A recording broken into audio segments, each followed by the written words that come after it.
कपडे घालायचे हेच ठरवणार, काय खायचं हेच ठरवणार, कुठे जायचं कधी जायचं हेच ठरवणार, काय बोलायचं काय नाही बोलायचं हेच ठरवणार, काय शेअर करायचं काय फॉरवर्ड करायचं हेच ठरवणार.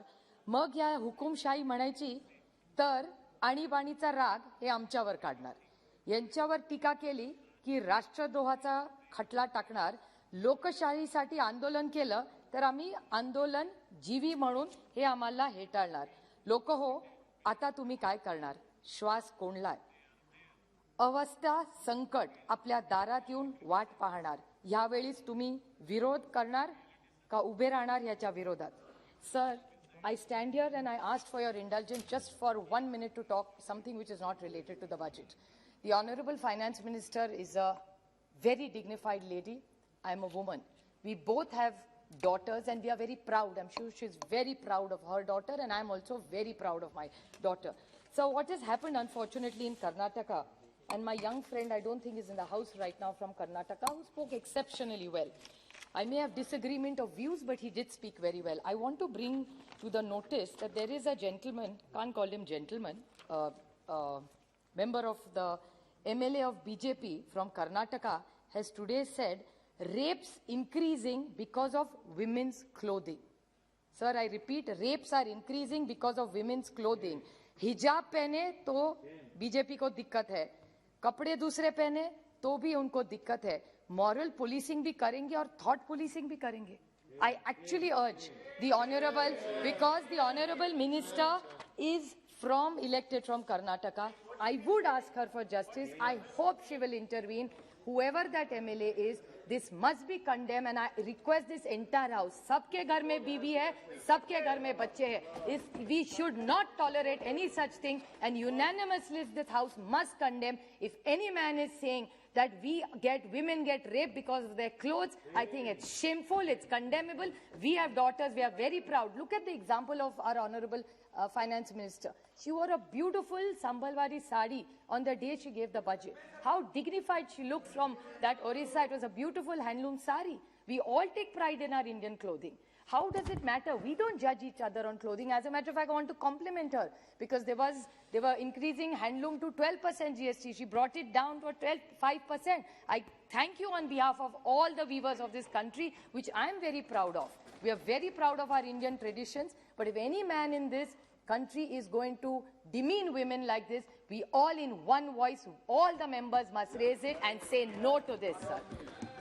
Thank you. Sir, another small point.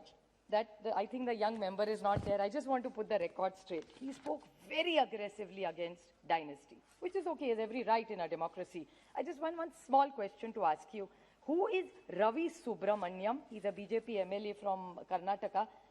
Does he know him? And if he knows him, by any chance, are they remotely related to each other? But I am very proud of whose daughter I am. I am not ashamed about it at all. I'm proud in the house that I was born in.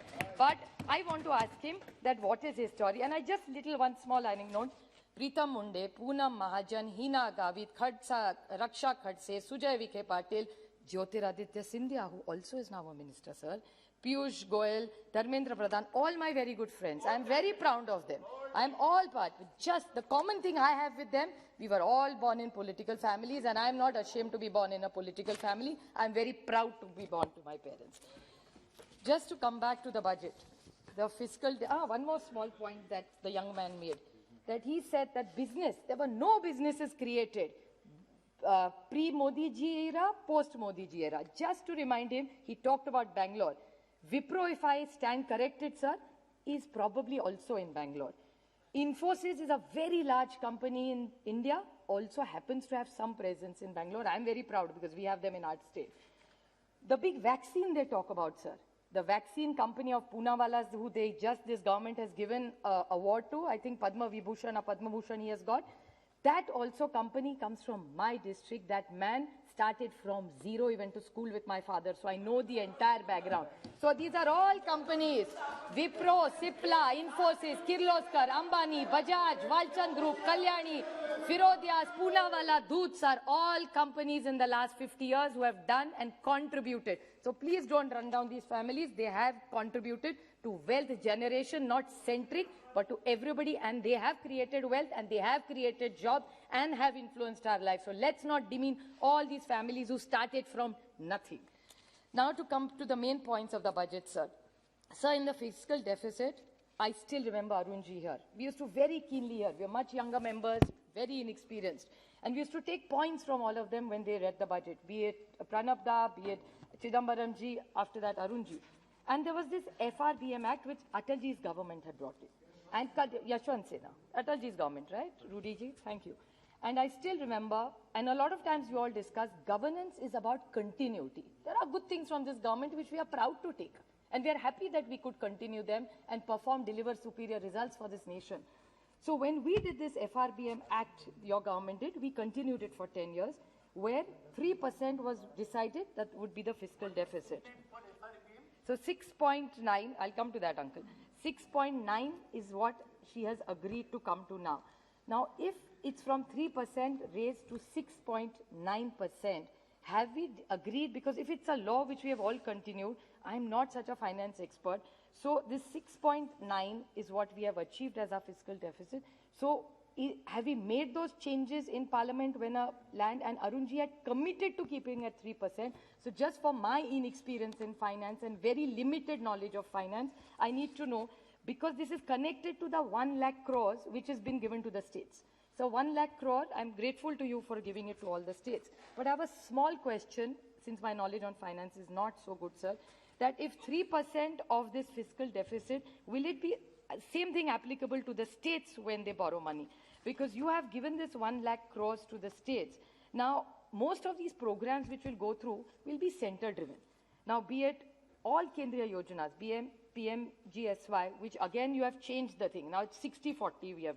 Sarva Shiksha Abhiyan, PM Awas Yojana, ICDS, everything what the center wants to implement in our states, they will decide how much we spend, how much it. I mean, Nishikant ji is sitting here, he was singing the praises of the railway that has come to Godda. We are very happy. If he says it's an aspirational district, it's doing better, we are happy for him, congratulations. But my friend here, Krishna, who's sitting here was saying that 6,000 crores his state needs to give for railways, they don't have that kind of money. So by giving this 1 lakh crore with this fiscal deficit, with application of the FRBM Act, and with these pushing all the center programs, will this 1 lakh crores really help all our states? Is my question. If you could kindly in your reply explain that how will it help our states? Please. To the extent that I'm responding now, you don't cut the time given to Honorable Member Thank you. That's very kind of you, ma'am. Thank you. I will elaborate during my reply, but because it is important for a member to, and this was mentioned in the budget, but because it's important, I thought I'll intervene so that everybody else can also benefit from it. The 1 lakh crore which is being given to states, sir, because we want to speed up infrastructure and capital expenditure, is over and above what the states have been given under their borrowing limits. So it's not going to affect their borrowing limits, one. Second, there is no interest on this amount. There is no interest being charged because center is giving it, and center is giving it for 50 years. They don't have to return it till before 50 years. And if everything is fine in terms of inflation and otherwise, even otherwise, after 50 years, what would that 1 lakh be? So keep that in mind, sir. That is one thing which I want to convey through you to the honorable member. Second, when the state is being given the money, it is more with an intention that several of the projects which they would want to complete, they can use this amount in total. We are not saying we give matching grant, you give this much. This is exclusively for you to use fully. So I thought it was a way in which we are supportive of the states, and therefore we've given it. So one, it doesn't affect your FRBM. Two, it doesn't give you any interest burden. Three, you can use it for any project which you want to do. Finally, sir, this question of FRBM, 3%, Arunji, we honor all that. But that very same FRBM Act has a provision that you can, in case you breach it, you can always come to the House with a deviations statement. any government which breaches it, and I think I can probably say it off the cuff, subject to correction, during the UPA government, several times it was breached. And since you were alert, you would come to the parliament and say, sorry, deviation, and seek the parliament's indulgence on it. So now, deviation and reaching 6.9 this time, I would wonder if there's any member in this House who will have an objection, and least of all, would Supriya have an objection for it? Years of pandemic, 1.5 years, now nearly 2 years. And the only call that I've had from everybody was spend, spend. That's what is going to give the stimulus. Well taken, we spend. It showed a difference. We are spending now, it will show a difference. And naturally, you will breach the 3% fiscal deficit.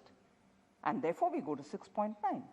And I don't want anyone to think that, oh, this is unusual. Pandemic was unusual. And therefore, 6.9 is a responsible fiscal deficit. And in fact, that is a kind of fiscal deficit where we've tried to do enough balancing between keeping up spending and being fiscally prudent. Thank you. Thank you, madam. Thank you. Supriya ji, Supriya ji का record में जाएगा. Appreciate. Thank you very much. So, does it applicable to the states? If she could kindly in her reply let, I am happy to wait very patiently for what she has said, and I appreciate for. Thank you very much, ma'am, for being so indulgent. The other question was about GST compensation. Today, my state has 28,365 crores of GST compensation pending. So I would like to request the Honorable Minister that if they are indulging and giving us so much flexibility, I have two questions. When will all our GST money come? Point number one. And point number two, with this, will 6.9, our borrowing also, will this help us, if you could indulge the states in more borrowing? Because I'll give you a small example. Now, Pune-Nasik semi-high-speed railway. The project has come. We have tried to put some money together, but there's no mention in this budget. So we don't know where we really stand in such a big project. The same thing is applicable to all the cesses. Now, I want to make this humble request. Mehtabji also talked about the cess. Now, cess is something which actually takes away from the states. We have no problem if they take it for health, education. I understand. Kindly Just conclude. 2 minutes, sir. Just two small points I will make. I understand that I don't have that kind of time. But just two very small points, that if you're using health, you're taking cess for roads. Look at CRF as an example. CRF was in the railway, in the road transport ministry, which is moved now to finance, which I've really not understood why this change was made. But if this cess is collected, is it really all improved? And the CAG report, I'm not claiming, the CAG report said a lot of the cess collected is actually not used. Like if it's collected for education, it's not used for education. If it's raised for health or roads, it's not used exactly for that head, which I don't want to make an allegation against anybody, but this is mismanagement of monies. Especially, I appreciate what she's saying. It's been a misappropriation of funds. So I'm not making an allegation, Nirmala ji, please don't get me wrong, but I just need to know, because we are in a pandemic and states are under a lot of pressure. And last one small point, I'll keep the rest points for my next speech, madam. The Honorable the Prime Minister yesterday talked about coal, and he was very kind enough. I still remember his speech, and that for me is a very painful topic, because I still remember when we sat on that side and they were on this side, they really talked about coal mismanagement, and I was really deeply pained that, is this really true? Eventually what happened is another story, sir. But when we talk about coal, I still remember this government saying that 3 lakh crores is the money they will raise. I corrected stand. Yesterday, the Honorable Prime Minister, in his speech in Rajya Sabha, said that in all the coal, I would have actually spoken in detail, but I'll just make it as small and crisp as I can. They said that they have managed to raise only 14,000. Now, where is 3 lakhs? Where is 14,000? My number could be even wrong. But they've not been able to manage, they've not been able to generate the kind of money in coal auctioning when they are. So when we did it, it was considered as corruption. Thank when you. you do it and don't get the money, Thank you it's very okay, much. which is slightly unfair. So I think we're all for transparent and fair system. There is much more I wanted to actually Thank speak you. beyond coal about smart cities. So much money is indulged, but maybe I can. Thank speak you very about much. it next. Thank you. But I appreciate her efforts during the pandemic. All I'm requesting her is the states are all, I don't want to use the word broke, but under a lot of financial stress. We need the big brother to support us. Thank you. We are Thank you willing very to much. walk an extra mile. I hope you walk an extra mile so that we grow India together. Thank you. Thank you very much. Shri Pradyot Bordoloi ji. Sir, in November 2021, the Honorable Prime Minister